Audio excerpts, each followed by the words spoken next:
次回の解散総選挙、どうなると思いますか？割とでも、日本人は過去のことを結構忘れてしまうので、でも裏金の問題何も解決しないし、統一教会の問題も別に解決しないよねっていうのがあるんですけど、でも多分岸田さんよりは支持率が高い状態で、立憲民主党がめちゃめちゃ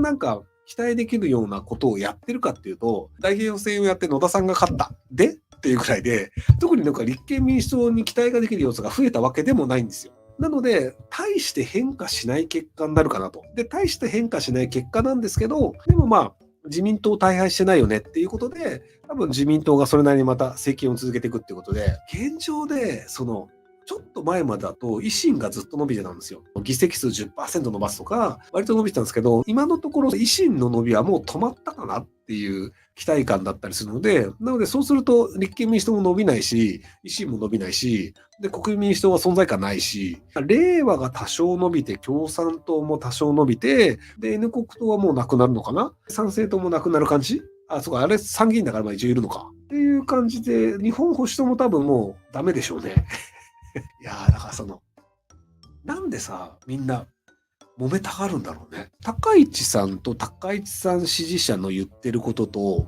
日本保守党って言ってることは割と近い位置にあるので、僕がそこら辺のキャスティングボードを握ってたとしたら、多分日本保守党は高市さんと高市さん支持者に対して友好的なポジションを取るはずなんですよ。で、高市さんは今も自民党にいたらそんなにいい目に遭えませんよ。なので、日本民主党で政治家を増やして、じゃあそういう発言をする政治家を増やした方がいいよですなるはずなのに、高市さんが雑巾掛けからスタートするんだったら、下っ端として使ってやるよみたいなことを日本保守党の百田さんが言ってて、それをいつもの小判ザメのおばちゃんが笑ってちょっと突っ込んでるみたいなのがあって、そこ敵対してどうすんのっていう。思想としては多分ね、一番近いと思うんですよ。自民党の一番右の人と日本保守党っていう。なので、ここがね、クメはね、自民党を割と大きく動かせる可能性があると僕は思っていて、他の政権、フランスだと中道のマクロンさんがいて、左派と右派がいるんですけど、日本の場合って右派と中道が自民党なんですよ。なので、右派と自民党が中道の状態から右派を切り離すっていうのをやると、中道だけですと。右派が、じゃあ保守党的なもの。左派が立憲民主党みたいな形で、割と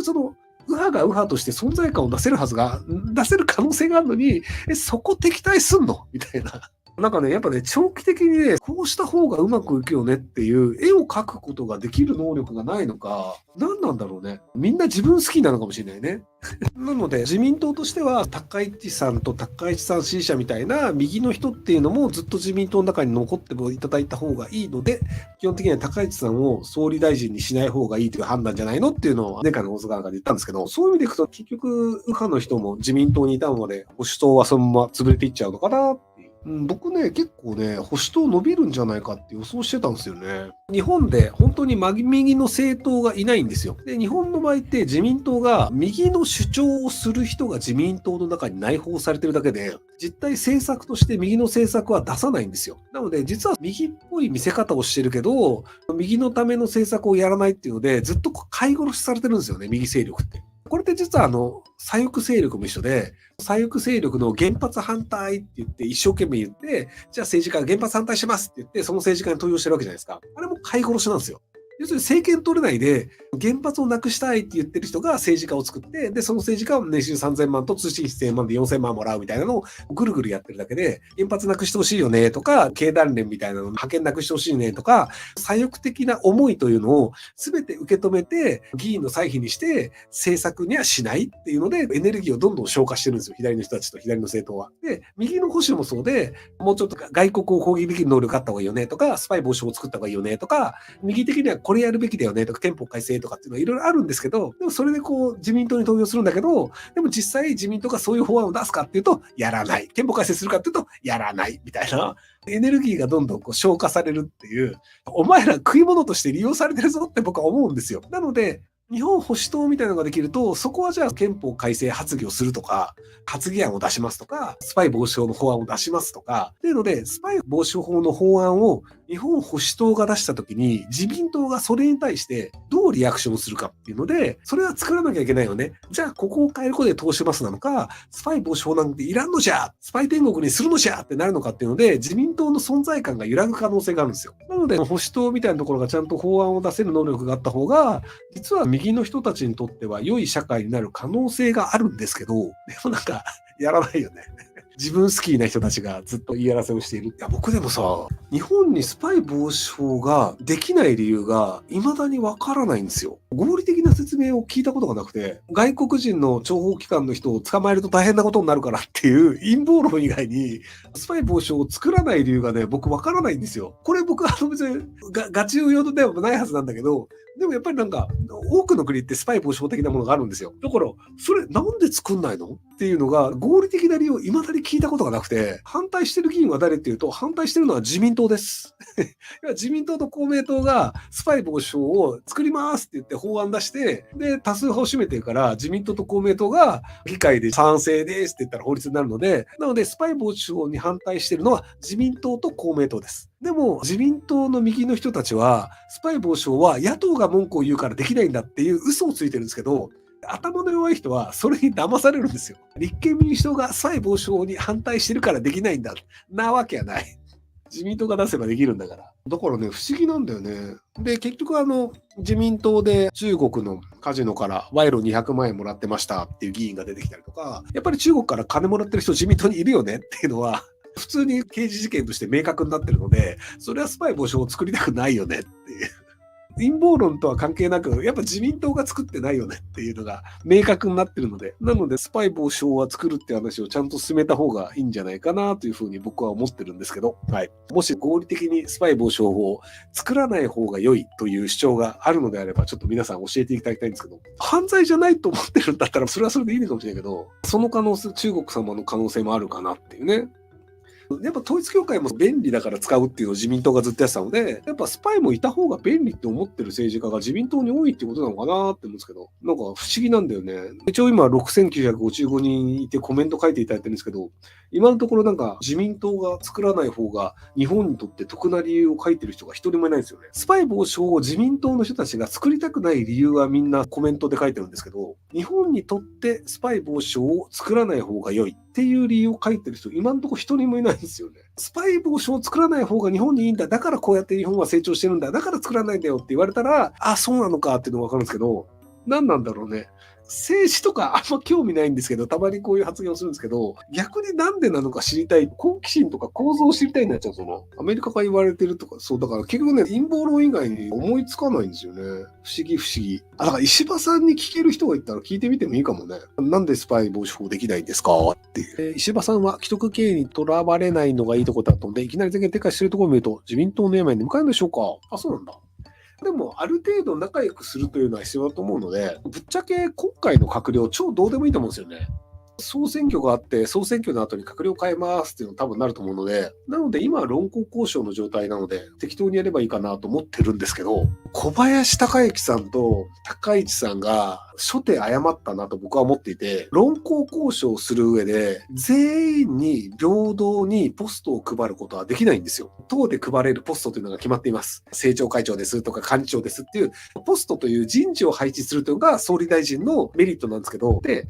それをトップの高市さんとか小林孝之さんが断ってしまうと、そうするとそこの派閥にはもうポストを配らなくていいよねってことになっちゃうんですよ。自民党の全員にポストを配れないとすると、エコひいきは必ず発生するんですよ。要するに味方に対してポストを配って、自民党内の敵に対してポストを配らないっていうのをやると、そうすると石破さんを支持しているとポストがもらえるから、既存のところはみんな石破さん支持になるんですよ。ポストがもらえるから。利権がもらえるから。でも逆にその石破さんのところにポストもらえません。石破さんとは仲良くしてませんってなると、もうこっち側にぶら下がってる人は利権がもらえなくなっちゃうんですよ。なので、小林さんでもいいよね。高市さんでもいいよね。林さんでもいいよね。加藤さんでもいいよね。誰でもいいよねって思ってたけど、なんとなく高市さんにぶら下がりましたとか、なんとなく小林孝之さんにぶら下がりましたっていう人がずっと干上がるんですよ。で、どれぐらい干上がるかっていうと、安倍首相第一次の政権の時の2位って石破さんだったんですよね。で、そこから石破さんが自民党総裁になるまで5回。20年。だから20年間ね、まともなポストにつけなかったんですよ、石破さんは。そうすると、今、高市さんとか小林孝之さんの下についてる人は、下手すると20年間ポストが得られない可能性があるんですよ。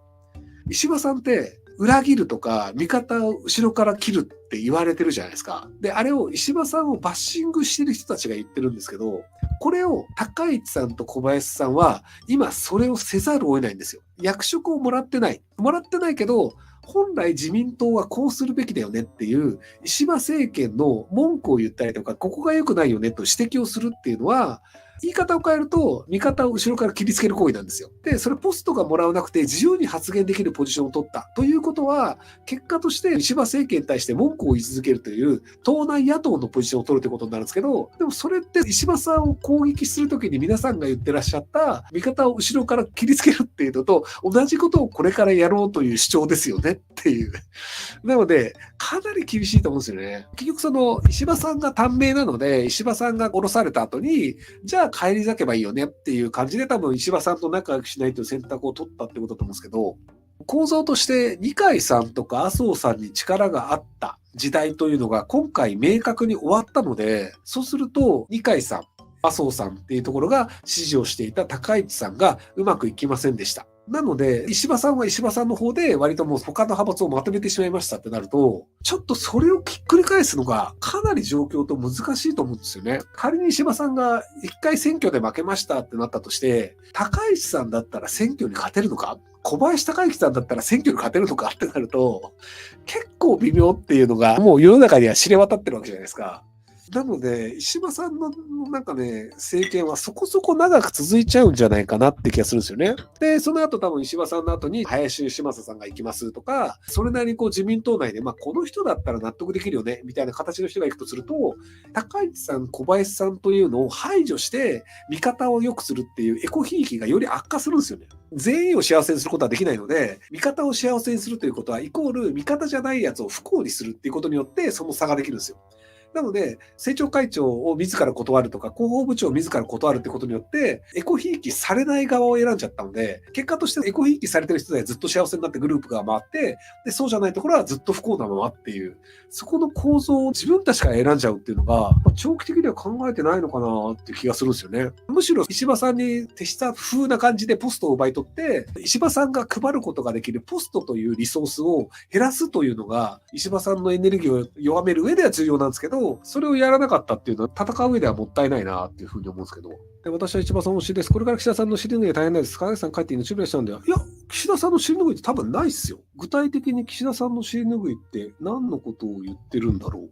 岸田さんが割ともうすでに結構やらなきゃいけないことをきちんとやってるので、だから何にもしないでそのままでも、特に日本社会的にはそんな問題ないよねっていう。まず日本経済は今下がり調子であるというのは日本人みんな認識してるんですよ。物価は上がってるけど給料は上がってないよねっていうのが、26ヶ月連続実質賃金低下 ?1 回も上がったと思うんですけど、日本良くないよねというのは、まともに働いてる人ってみんな分かってるんですよ。なので、石破さんが経済を良くしなかったとしても、そもそも日本そういう状態だったよね。石破さんのせいではないよねという認識になると思うんですよね。で、株価が下がって石破ショックって言われてるんですけど、3円円安になってるので、そうすると株価も 3% ぐらいは下がるよねっていうのは普通に計算すれば上がるので、別に